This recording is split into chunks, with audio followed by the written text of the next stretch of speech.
Ikatan Dokter Indonesia Sumut mencatat 10 orang dokter meninggal dunia akibat terpapar COVID-19. Puluhan pedagang pasar Sukaramai mendatangi kantor DPRD Medan meminta keadilan atas penggusuran yang dilakukan Pemko Medan. Para pelajar di Desa Porkasi Malungun terpaksa memanjat pohon di perbukitan demi mengakses internet selama belajar daring. Halo pemirsa, senang sekali kami dapat kembali hadir di hadapan Anda dalam program Wajah Sumut edisi Rabu 5 Agustus 2020. Selain 3 berita utama tadi, kami juga telah menyiapkan informasi menarik lainnya selama 30 menit ke depan. Bersama saya Dana Pangaribuan, inilah Wajah Sumut selengkapnya.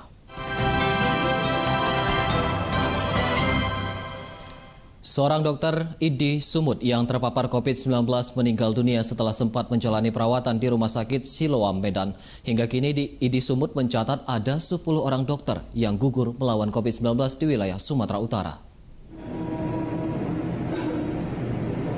Dr. Ahmad Rashidi, seorang dokter bedah, meninggal dunia akibat terpapar COVID-19 pada Selasa kemarin setelah sempat menjalani perawatan di rumah sakit selama 2 pekan.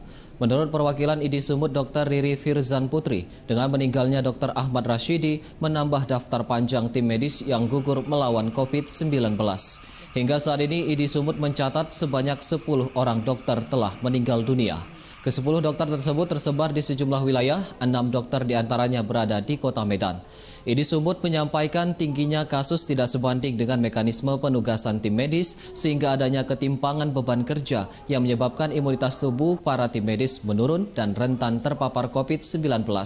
Diharapkan ke depan koordinasi dan komunikasi antara pemerintah, tim Satgas, dan stakeholder terkait dapat dilakukan maksimal guna menekan resiko penularan virus. Sementara berdasarkan data tim Satgas COVID-19 Medan, jumlah kasus konfirmasi sudah mencapai 2.582 kasus dengan suspek sebanyak 308 orang.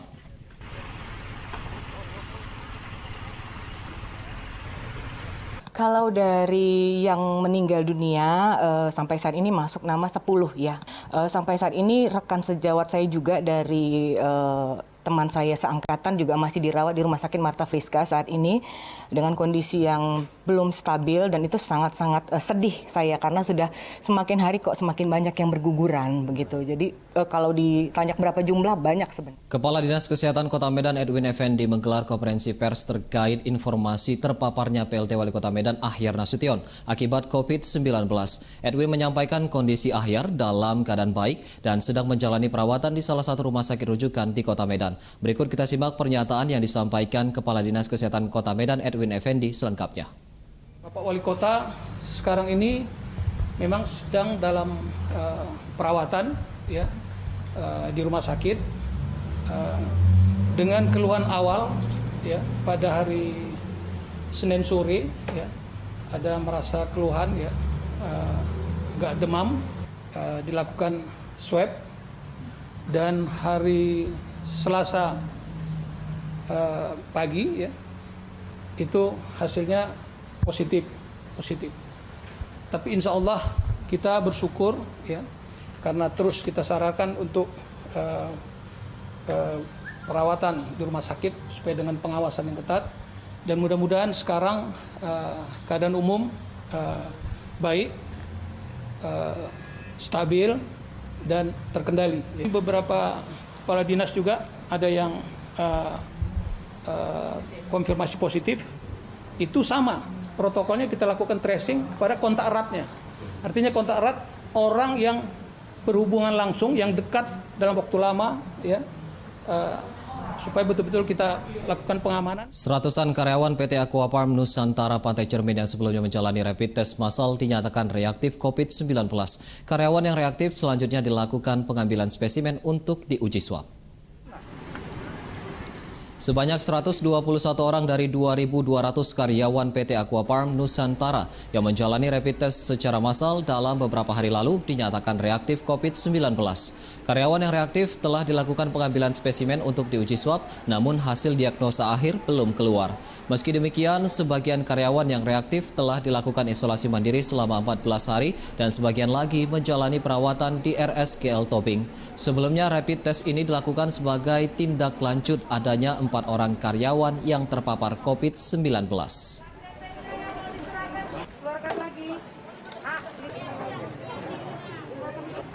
Karyawan tersebut yang di rapid test, informasi yang saya dapatkan dari Dinas Kesehatan Kabupaten Serdang Bedagai terdapat 121 ya. 121 itu hasilnya reaktif. Reaktif itu kemudian ditindaklanjuti oleh Dinas Kesehatan untuk dilakukan pemeriksaan. Pemirsa, jumlah kasus konfirmasi positif COVID-19 di Sumatera Utara meningkat sebanyak 68 kasus menjadi 4.261 kasus konfirmasi. Rendahnya tingkat kesadaran masyarakat mematuhi protokol kesehatan menjadi salah satu faktor naiknya kasus COVID-19. Data tersebut dikonfirmasi tim Satgas COVID-19 Sumatera Utara per tanggal 4 Agustus 2020. Jumlah kasus konfirmasi COVID-19 Sumatera Utara meningkat sebanyak 68 kasus menjadi total 4.261 kasus konfirmasi, sedangkan suspek sebanyak 515 orang. Untuk penderita positif COVID-19 yang meninggal dunia kini berjumlah 210 orang dan yang telah dinyatakan sembuh mencapai 1.716 orang. Masih rendahnya tingkat disiplin masyarakat dalam mematuhi protokol kesehatan menjadi salah satu faktor tingginya penularan kasus COVID-19 di wilayah Sumatera Utara.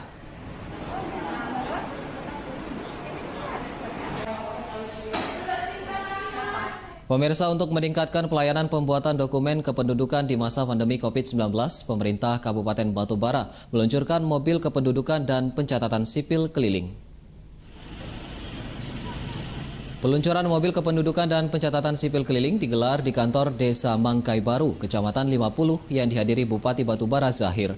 Dalam peluncuran tersebut, Zahir memantau langsung proses pelayanan kepada warga yang akan membuat dokumen seperti melakukan perekaman KTP elektronik, pembuatan akte kependudukan, kartu keluarga, dan kartu identitas anak.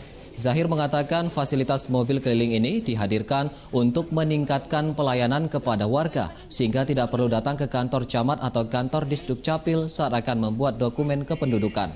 Di mana mobil kependudukan dan pencatatan sipil keliling akan mendatangi setiap kantor desa secara bergiliran dan juga sejumlah lokasi keramaian. Hingga saat ini proses perekaman KTP elektronik di Batubara telah mencapai 90%.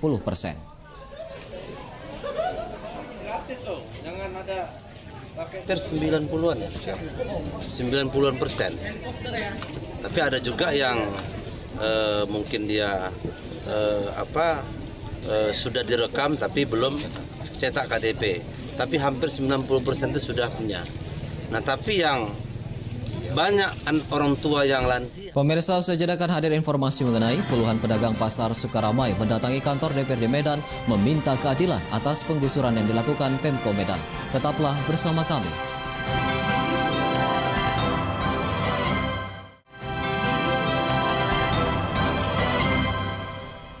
Anda masih bersama kami di Wajah Sumut. Puluhan pedagang pasar tradisional Sukaramai mendatangi kantor DPRD Kota Medan pada Selasa sore meminta keadilan atas penggusuran yang dilakukan Pemko Medan. Puluhan pedagang ini mengadukan nasib mereka ke DPRD Kota Medan pasca penggusuran yang dilakukan anggota Satpol PP Kota Medan beberapa waktu lalu. Menurut para pedagang, saat penggusuran dilakukan, seluruh dagangan para pedagang disita Satpol PP hingga mengakibatkan para pedagang tidak dapat berjualan kembali karena sudah tidak memiliki modal lagi. Padahal menurut Jamaluddin Tanjung selaku koordinator para pedagang, selama berdagang mereka membayar berbagai kutipan retribusi namun tidak diberikan lapak untuk berjualan. Para pedagang yang sudah berjualan di Pasar Sukaramai sejak belasan tahun ini kemudian menggelar dagangannya di badan jalan hingga akhirnya pihak Satpol PP melakukan penggusuran dan menyita dagangan mereka. Kepada anggota Dewan, para pedagang menuntut keadilan atas perlakuan yang mereka terima karena umumnya mereka adalah pedagang kecil yang menggantungkan hidupnya dari berjualan. Para pedagang juga mengeluhkan mahalnya sewa lapak di Pasar Sukaramai yang tidak sebanding dengan pendapatan yang mereka peroleh. Terkait hal tersebut, anggota DPRD Kota Medan berjanji akan memfasilitasi pedagang bertemu dengan pihak Pemko Medan untuk mencarikan solusi atas permasalahan tersebut.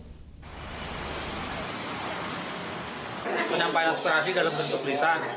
Nah, kita sudah arahkan nanti untuk lebih mendalam untuk menyelesaikan persoalan ini. Kita coba nanti akan panggil melalui lintas komisi. Jadi komisi yang memang berwenang nanti di sini untuk lebih mengetahui perkembangan pasar ini komisi 3. Sementara itu, ratusan warga petani mengatasnamakan Komite Tani Menggugat berunjuk rasa ke kantor wilayah Badan Pertanahan Nasional Sumatera Utara. Mereka menuntut BPN menolak perkara saling gugat di lahan ex-PTPN 2 di kawasan Selambu, Deli Serdang. Masa aksi demo sempat memblokir jalan dan pintu masuk ke gedung Kanwil BPN Sumatera Utara di Jalan Brigjen Katamso, Medan. Dalam aksi tersebut, warga meminta pihak Badan Pertanahan Nasional mematuhi keputusan Presiden Joko Widodo dalam rapat terbatas di kantor Presiden pada 11 Maret 2020 lalu terkait perintah pendistribusian lahan ex-PTPN 2 yang sebelumnya menjadi sengketa. Selain itu, pengunjuk rasa menuding adanya indikasi permainan mafia dalam menguasai tanah ex-PTPN 2 di kawasan Selambu, Deli Serdang. Padahal tidak ada satupun dari pihak tergugat maupun penggugat yang menguasai tanah. Namun keduanya memiliki surat keterangan tanah di atas lahan yang sudah ditanami dan ditempati masyarakat. Karena sebentar lagi kawan-kawan kita, apakah kita takut? Ya, kami bukan bagian daripada penggugat dan bukan bagian dari tergugat. Tapi mari kita bijak sesuai dengan pernyataan ahli hukum bahwa tidak mungkin ada dua berkas sertifikat di dalam satu objek tanah. Jadi tidak mungkin ada di bagian konsensi ada Grand Sultan. Tidak mungkin di SK42 bisa ada berdiri di SK4. Pemirsa, kita beralih ke berita kriminal. Seorang terpidana narkoba ditangkap personil Sat Narkoba Polres Labuan Batu setelah buron selama 4 tahun. Tersangka ditangkap di tempat persembunyiannya di kawasan Kabupaten Asahan. Pelarian Erwin Samosir, warga desa Aikorsik, Aikuo, Labuhan Batu Utara, akhirnya terhenti setelah personil Polres Labuhan Batu meringkusnya di kebun Afdeling 3, PTPN 3 Pulau Mandi, Kabupaten Asahan. Kasat Narkoba Polres Labuhan Batu AKP Martualesi Sitepu mengatakan tersangka merupakan buronan pihak kejaksaan dalam kasus kepemilikan narkotika jenis sabu seberat 0,7 gram pada 2014 lalu. Sebelumnya tersangka divonis bebas di Pengadilan Negeri Rantau Prapat hingga jaksa penuntut umum mengajukan kasasi. Oleh Mahkamah Agung, tersangka kemudian divonis hukuman 4 tahun penjara dan denda 800 juta rupiah, namun tersangka melarikan diri hingga masuk dalam daftar pencarian orang oleh pihak kejaksaan. Kini pihak kepolisian masih melakukan pemeriksaan lebih lanjut sebelum diserahkan ke eksekutor JPU di Rantau Prapat.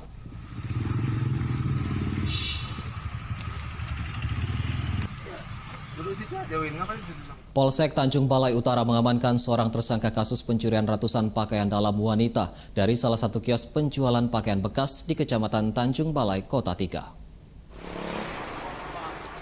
Tersangka DA diamankan petugas atas kasus pencurian seratusan pakaian dalam wanita dari salah satu kios penjualan pakaian bekas di Jalan DI Panjaitan, Kampung Baru, Kecamatan Tanjung Balai, Kota Tiga. Dalam menjalankan aksinya, pelaku masuk ke dalam kios melalui atap bangunan, selanjutnya mengikat karung berisi pakaian bekas dengan seutas tali. Selain mengamankan pelaku, polisi juga menyita pakaian dalam wanita beserta tali yang digunakan tersangka. Menurut catatan polisi, tersangka telah melakukan 4 kali pencurian dengan modus yang sama. Tersangka dijerat pasal 363 KUHP dengan ancaman hukuman 5 tahun penjara. Tersangka David Andila alias David adalah tersangka spesialis bongkar rumah kosong dengan modus memanjat tiang listrik, lalu kemudian masuk ke dalam rumahnya, mengambil barang dari rumah ataupun gudang kosong yang ditinggal oleh pemilik ataupun. Pemirsa, selama 12 hari pelaksanaan Operasi Patuh Toba 2020 yang digelar Satlantas Polresta Deli Serdang secara hunting telah melakukan tilang sebanyak 136 kendaraan dan 1000-an teguran kepada pengendara. Razia Operasi Patuh Toba tahun 2020 dilaksanakan sejak 22 Juli lalu secara hunting di wilayah hukum Polresta Deli Serdang. Seluruh kendaraan yang melintas dilakukan pemeriksaan seperti pengecekan dokumen kendaraan, penggunaan helm, surat izin mengemudi hingga muatan kendaraan. Menurut Kasat Lantas Polresta Deli Serdang Kompol Rina Tarigan, dalam Operasi Patuh Toba 2020 sudah ada 136 kendaraan yang ditilang dan 1.100 teguran. Adapun pelanggaran yang ditemukan mulai dari tidak menggunakan helm, melawan arah, dan tidak memiliki kelengkapan surat kendaraan. Melaksanakan Operasi Patuh Toba ini, yaitu yang pertama pemakaian helm itu wajib. Nah, itu wajib, karena kalau sudah tidak memakai helm,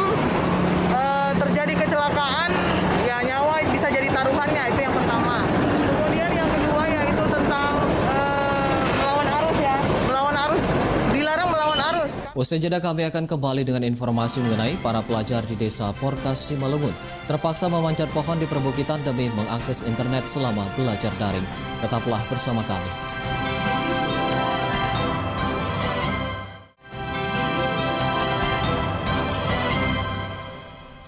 Kembali lagi di Wajah Sumut. Demi mengikuti pelajaran selama masa pembelajaran daring di tengah pandemi COVID-19, sejumlah pelajar di Desa Siporkas, Kecamatan Raya, Simalungun harus memanjat pohon dan naik ke atas bukit agar dapat mengakses jaringan internet.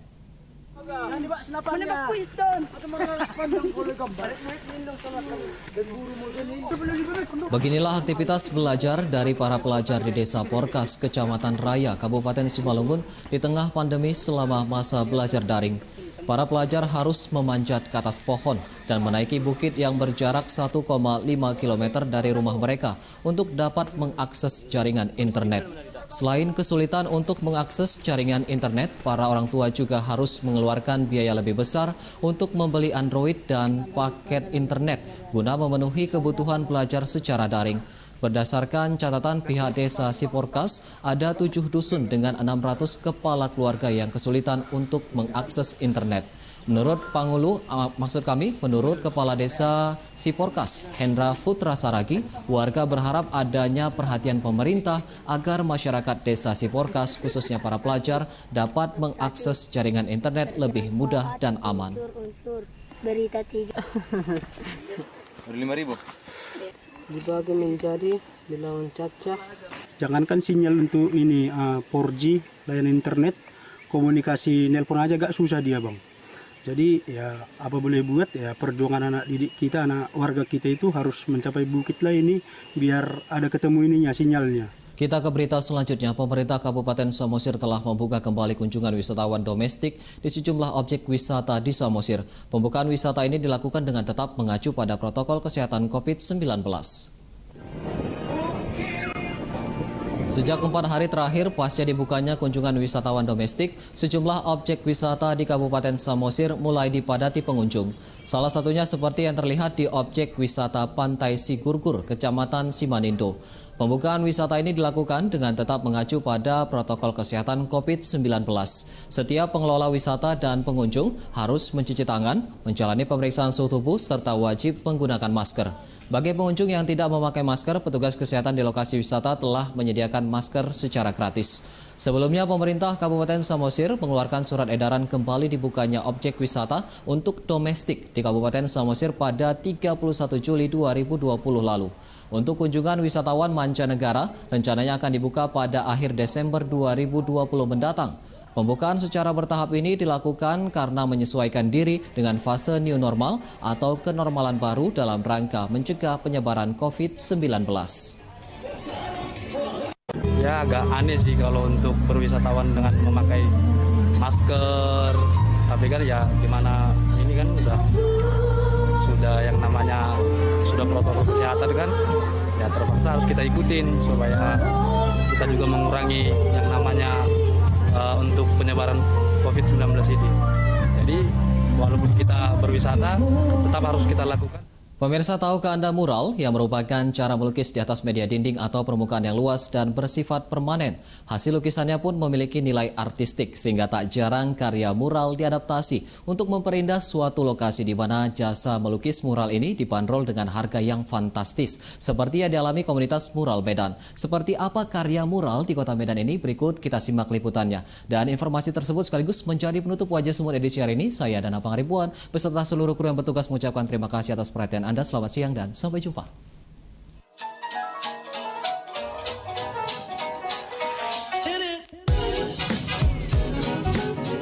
Komunitas Mural Medan didirikan oleh Federico Purba sejak tahun 2015 dengan jumlah anggota sebanyak 15 orang. Seluruh anggota komunitas adalah para pecinta seni mural serta seniman yang berbakat di bidang seni lukis. Sekarang jumlah personil kami untuk keseluruhan ada 15 orang. Sekarang ini kami lagi fokus untuk kegiatan mural di lingkungan juga, terus juga di samping itu kami juga ada pemasukan dari bisnis jasa mural juga. Mereka mengkreasikan beragam jenis lukisan dinding dengan waktu pengerjaan 2 hingga 4 hari lamanya, mengingat proses pengerjaan mural memiliki sejumlah kendala berupa teknis maupun non-teknis. Dalam yang paling sulit, kalau menurut saya di bagian skill ya, yang mulai high tinggi gitu kan, seperti membuat lukisan yang realis yang harus mirip dengan gambar aslinya gitu, dengan itu sih yang lebih kesulitannya di dalam proses belajar memural ini.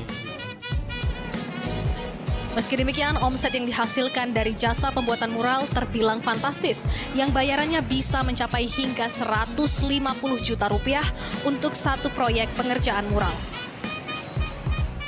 Di tengah masa pandemi COVID-19 yang terjadi saat ini, profesi pelukis mural bisa mendapatkan keuntungan yang signifikan, di mana saat ini banyak restoran ataupun kafe yang menggunakan jasa pelukis mural sebagai desain interior. Namun, untuk dapat menghasilkan karya mural yang bernilai artistik, dibutuhkan kemampuan teknik lukis yang mumpuni serta profesional. Beberapa teknik lukis yang wajib dikuasai seniman mural diantaranya adalah penguasaan komposisi warna dan proporsi gambar yang dikerjakan disesuaikan dengan media ataupun lokasi pengerjaan mural. Nah pemirsa, ternyata untuk dapat melukis mural itu tidak segampang yang kita lihat. Dibutuhkan ketelitian dan juga kesabaran untuk dapat menghasilkan sebuah lukisan mural yang indah untuk dilihat. Komposisi warna dan proporsi gambar sangat penting untuk dikuasai seorang pelukis karena lukisan yang sempurna tercipta dari keselarasan tema, warna, dan proporsi gambar agar menghasilkan karya mural yang bernilai artistik.